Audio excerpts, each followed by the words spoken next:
mas ele ainda não quer ainda se desvencilhar daquilo que ele amava de errado no passado. Ele não quer a perfeição que Jesus exige dele. Paulo diz aqui, todos aqueles que já somos perfeitos. Ele está usando para si mesmo o adjetivo todos os que já somos perfeitos. Significa que ele já é.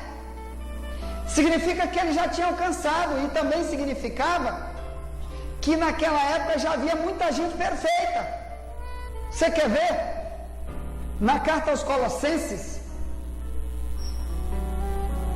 no capítulo 2, no verso 10, Paulo diz assim, porque nele habita corporalmente toda a plenitude da divindade, e estáis perfeitos nele, que é a cabeça de todo principado e potestade. Então Paulo está dizendo que o povo que morava em Colossenses, uma cidade chamada Colossos, eles já haviam alcançado, ou melhor, já haviam se esforçado e se encaixado no padrão. Irmão, ser perfeito não é difícil. É você ver que o pecado, como diz Romanos 6,23, o salário do pecado é a morte. O que você ganhou com as coisas erradas que você fazia. Então, irmão, aqueles colossenses faziam a cada dia tentar melhorar mais a vida deles. Como diz Jesus, que é o padrão para aqueles que querem ir para o céu. Lá em Apocalipse 22, 11 e 12, ele diz, eu venho sem demora, o meu galardão está comigo, para dar a cada um segundo as suas obras. Quem é santo, se santifique mais. Quem é sujo, se suje mais. Então ele está dizendo, olha, você já é santo? Procure oportunidade em todo momento de mudar mais, de melhorar mais. Não aceite a ideia que você vai encontrar muitos líderes nas igrejas evangélicas. Líderes que não têm compromisso nenhum com Deus, eles têm com o seu eu. E vão dizer, irmão, não precisa ser santo demais, isso é fanatismo. Deus só quer teu coração, é mentira do diabo. Deus quer corpo, alma e espírito. Amém? Quando você dá seu coração, você deu tudo para Deus. Porque na Bíblia diz que o coração é o centro da volição do homem. Está escrito isso em Provérbios 4:26. Que diz assim, de tudo que tu tem que guardar, guarda o teu coração, porque dele procedem as saídas da vida. Então quem já deu o coração, ele deu tudo para Deus. Ele não tem mais nada dele. Tudo que está dentro dele, Deus agora é que manda. Você está entendendo? Então, meus irmãos, os colossenses, Paulo diz, e estáis perfeitos nele. Quer dizer, Cristo já tinha trabalhado muito naqueles irmãos, na maneira de viver deles, que o povo em volta conseguia ver que eles realmente eram discípulos de Jesus. Eu quero falar de uma área que sem esta área, sendo trabalhada na tua vida, você não vai se encaixar nunca no que Deus exige de você. Por isso que a palavra bíblica é mandamentos, porque Ele não pede, Ele manda. Ou você faz, ou quem vai perder é você. Então olha aqui o que Ele diz. Primeira Epístola de João, capítulo 2, versículo 5, diz assim, mas qualquer que guarda a sua palavra, o amor de Deus está nele, verdadeiramente aperfeiçoado.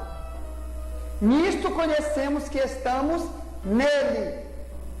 E o verso 6 diz, aquele que diz que está nele, também deve andar como ele andou. Meu amado, presta bem atenção no que eu vou falar. O termômetro para saber se você quer ser perfeito ou não, o principal é você amar a palavra, amar os conselhos que Deus te dá, amar as direções que o Espírito Santo tem para ti. Enquanto isso, você, em consequência de amar a palavra, você tem que estar aborrecendo o pecado, aborrecendo as práticas mundanas, aborrecendo os valores do mundo, aborrecendo os apelos da tua carne. Você está entendendo? E aqui ele diz que quando você começar a meditar na palavra e amar a palavra, você está dando um sinal para Deus que o amor de Deus em ti está verdadeiramente aperfeiçoado. Ou melhor, você está provando que verdadeiramente ama a Deus. Imagine você ser filho aí na tua casa, filho do seu pai. Teu pai fala e tu não obedece. Você está provando que ama seu pai? Não, você está provando que é rebelde. Então aqui a Bíblia diz que o amor de Deus vai estar verdadeiramente aperfeiçoado. Ou melhor, você chega a esse grau de perfeição diante de Deus quando você começa a amar aquilo que Ele te pede, porque é só para o teu bem. Deus não pede nada para te prejudicar, é só para te dar. Você está entendendo? Então você prova que está querendo ser perfeito quando você ama a palavra. Agora, crente que não quer ir na igreja, crente que não lê Bíblia, na hora do estudo bíblico ele fica passeando, fica conversando dentro da igreja. A gente diz para ele que ele tem que mudar certas coisas porque a Bíblia que exige. Aí ele diz que nós somos fanáticos. Você está provando então o quê? Que o amor de Deus está aperfeiçoado em você? Não, você está provando que você não ama a Deus. Você ainda ama ainda o seu eu. Por isso Jesus diz: sede perfeito, como é perfeito o teu Pai que está no céu. Ou melhor, não seja igual aos ímpios. Procure ser um cristão. E ser cristão é imitar Jesus, seguindo a sua palavra. Eu quero falar de algo ainda dentro desta área da palavra. Em Efésios 4:13, que diz: até que todos cheguemos à unidade da fé, ao conhecimento do Filho de Deus, a homem perfeito, a medida completa da estatura de Cristo. Olha aqui a tua responsabilidade. Você é um discípulo de Jesus? Então olha o que ele te pede. Esse texto, desde o versículo 11 ao 15, está falando que Cristo colocou líderes na igreja para ensinar a igreja. Para quê? Para que os líderes levassem você à medida completa de Cristo, a chegar a varão perfeito. É difícil, é. Sabe por quê? Primeiro, porque a maioria das igrejas não quer ensinar sobre isso. Eles querem deixar uma igreja de 1000 pessoas, mas estão imitando um jogador de futebol, um ator de novela, estão imitando tudo. Mas quem é o imitador de Jesus dentro da igreja?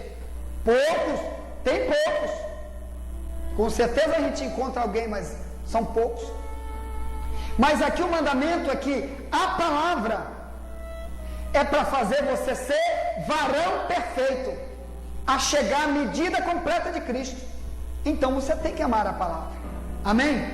Outro termo, ainda dentro da exigência da busca da palavra para quem quer ser discípulo, está aqui em 2 Timóteo 3:15 e 16. Diz assim, ó: toda a escritura é divinamente inspirada e proveitosa para ensinar, para redarguir, para corrigir, para instruir em justiça, para que o homem de Deus seja perfeito e perfeitamente instruído para toda a boa obra. Então aqui, ó, o cristão que não gosta da Bíblia, não gosta de quando alguém está pregando para ensiná-lo, então como que esse texto que eu li vai se cumprir em sua vida? Primeiro, ele está dizendo que quando você ouve ou lê a palavra, o propósito desse alvo que Deus quer alcançar no teu coração é, primeiro, corrigir você. Segundo, por que corrigir? Porque muita coisa você fez no passado, aprendeu errado. Então Deus quer corrigir. O outro é instruir em justiça.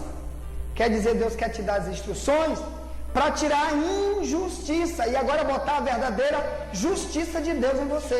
Você passar a ser um homem justo, ouvindo a palavra, obedecendo a palavra, vivendo pela palavra. Outra coisa, para que é a palavra? Para que o homem de Deus seja perfeito. Preste atenção. Muitas vezes na Bíblia você vai ver esta palavra: o homem de Deus, a mulher de Deus. Por quê? São pessoas que se dedicaram a Deus, abandonaram o pecado, não andam mais segundo o ímpio, andam segundo os valores de Deus. Eles então são chamados aqui de homens perfeitos, ou melhor, por eles ter deixado certas coisas erradas e agora ao viver deles serem baseados na palavra, isso mudou a vida deles, mudou o relacionamento com as pessoas. Amém? Então são chamados de homens de Deus. Por que lá na Bíblia Deus chama as pessoas de filhos do diabo? Em João 8,44 ele diz: vocês querem fazer a vontade do pai de vocês, o pai de vocês é o diabo. Lá no verso 47 Jesus disse: quem é de Deus ouve a palavra de Deus. Vocês não me ouvem porque vocês não são de Deus. Então, quando você não quer ser um homem de Deus, uma mulher de Deus, está sendo um filho do diabo, porque está adotando os valores do mundo, entendeu? Gostando do seu eu, investindo apenas naquela sua própria vontade velha, ao passo que a palavra de Deus, os mandamentos de Deus, os valores de Deus, você lança para trás de você e continua vivendo como ímpio. Cuidado com isso, amém? Então a palavra de Deus é para você ser perfeitamente instruído para toda boa obra. 2 Timóteo 3,16. Então, Deus vai te instruir para toda obra que o cristão deve praticar. Amém? Por isso, é que lá no Apocalipse 3, do verso 1 ao 2, Jesus escreve uma carta para uma igreja. E lá, ele diz assim, eu não achei perfeitas as tuas obras. Você está entendendo? Então, meus irmãos, muitas vezes, Deus vai ver isso em nós. Ele busca essa perfeição e ele não encontra. A gente diz, sou da igreja, sou cristão, mas as obras são iguais ao do mundano. Vigie, porque Deus te vê, Ele sabe quem você é, Ele sabe o que tu queres, Ele sabe se tu te esforça para dar para Deus o melhor, ou se tu te esforça para continuar querendo que o povo lá do mundo veja que você ainda é carnal, mundano e não quer ser perfeito como Jesus. Cuidado, porque só quem vai perder é você. Eu quero falar ainda sobre a palavra. Em Hebreus 5, 13 e 14 diz assim, porque qualquer que ainda se alimenta de leite não está experimentado na palavra da justiça, porque é menino, mas o mantimento sólido é para os perfeitos, os quais, em razão do costume, têm os sentidos exercitados para discernir tanto o bem como o mal. Aqui qual é a área que Deus vai cobrar para nós? Ainda é a área da palavra, de buscar a palavra, conhecer a palavra, obedecer a palavra. Para quê? Para que quando o pastor ou alguém querer exortar, ele exorte aquela pessoa que ainda não conhece a palavra, ou então conhece e não obedece. Não aquele que já está perfeito, já sabe o que tem que fazer, que não precisa mais, a gente todo o tempo está dizendo a mesma coisa para ele. Irmão, mude isso, irmão. Irmão, não seja rancoroso, irmão. Irmão, não se levante contra seu pastor, irmão. Irmão, vamos se ombrear na igreja e trabalhar, irmão. Ao passo que o perfeito, ele é voluntário para as coisas de Deus. Como Paulo diz em Romanos 6, no verso 16 ao 19, assim como você recebeu de coração a doutrina, agora apresentai de coração os vossos membros para a santificação. Amém? Então, aquele que já conhece a palavra, ele demonstra a Deus e às pessoas que estão em volta que ele já é perfeito, porque ele não precisa estar sendo exortado toda hora. Irmão, pare com isso, irmão. Aqui está dizendo que o mantimento, leite, é para menino, é para carnal.